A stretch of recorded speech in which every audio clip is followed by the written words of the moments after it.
Hi, welcome back to the We Are Tearfund YouTube channel. My name's Dot, and today we're going to be thinking a little bit about the relationship between the Old and the New Testament.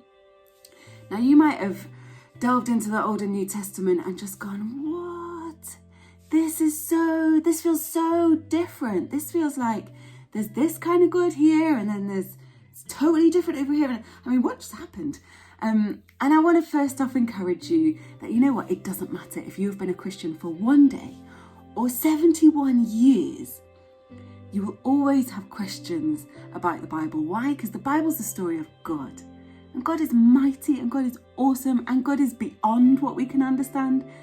So I want to say, if you are questioning and you are trying to find out answers, good job, well done. Please keep doing that the whole of the rest of your life. It's part of the adventure that God invites us on when we say yes to following Jesus. But when we're exploring the relationship between the Old and the New Testament, there's one really important thing that we have to have in mind, and that is that yes, it's written into these two sections, and one is much shorter than the other, but it is actually only one story that God is writing to the world about who he is, about what he's doing, about what's important to him. We can't have one without the other. I'm afraid you don't get to choose your favourite, because what God's trying to tell us is this is one story. This is one God in both of these Old and New Testaments. Let me talk you through the similarities that exist in the Old and New Testament. So the first one is both of these testaments, the whole Bible, exists to tell us about the character of God. Exists to tell us about the character of God. And the second thing that it exists to do is point us to Jesus and point us to purpose. So those two things, they point us to the character of God, and they point us to the person of Jesus and the purposes of God. Let me explain that a little bit more. So in the Old Testament, we see the character of God. And what we see is that this is a character where God has a chosen people. Now in the Old Testament, they're given a really specific name. They're called the Jewish people, sometimes also called the Israelites. That's confusing. I don't know why they have two names. They do. But the character of God is to invite people into relationship with him. In the Old Testament, Jewish people, Israelites. And what he says to those people is, be distinct, live differently, live holy lives on this earth. The second thing that's revealed about the character of God is that he gives, in the Old Testament, rules for a just and fair and flourishing society. He's really clear. You look through Leviticus, through Numbers, even through the story of Ruth, beautiful story. And what he's deeply concerned about is that there is no poverty in the world, that everybody is given a chance to flourish, that our systems are just. The Old Testament, it tells us about the character of God. And it also tells us about traditions and rhythms that God said, please, people of God, have these traditions, have these rhythms in your life that look after creation. And so they had really specific traditions, things like every 7 years when you're ploughing your field, leave the land, don't sow on that field for a year. Why? Because it's really good for the soil, it's really good for creation, and next year your crops will go, whoa, massive, be amazing. And that might feel like a really weird, like, that doesn't make any sense to me, like I don't have a farm. But what it's telling us is about the character of God. The New Testament, it does exactly the same. It tells us about the character of God. The character of God in the New Testament does exactly the same. It tells us about a God who calls people into relationship with him. And in the New Testament, they're not called the Jewish people, they're not called Israelites. What they're called is the church. And into the church, everyone is invited. We're told really clearly, there is no longer Jew nor Gentile, slave nor free, male nor female. Everybody is included in this invitation from God. It tells us about this character of God. It tells us about an invitation into a society that is just and fair, that has no poverty, that has nobody left out, left on the margins. The disciples, when they first work out what this looks like to be a chosen people, what do? They live in community. They share everything they have among one another, so that there's not one person that has loads and one person over there that has not very much because they didn't bring a lot to start with. That's not how it goes. They share everything. They create a just and equal society. And then right there in the New Testament again is this invitation to love creation. Philippians says we are to shine like stars in the universe. Well, to shine like stars, we need to see them, to love them, to not have a big old climate thing getting in the way of seeing the stars, you know? The New Testament is really concerned with telling us about the character of God. These are strong similarities in both the Old and the New Testament. Again, another similarity I want to tell you about. They both point to Jesus.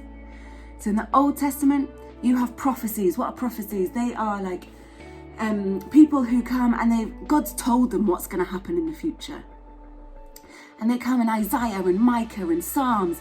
They say, this guy's coming.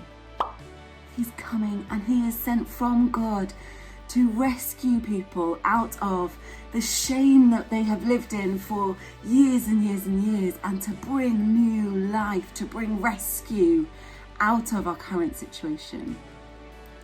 The Old Testament points to Jesus.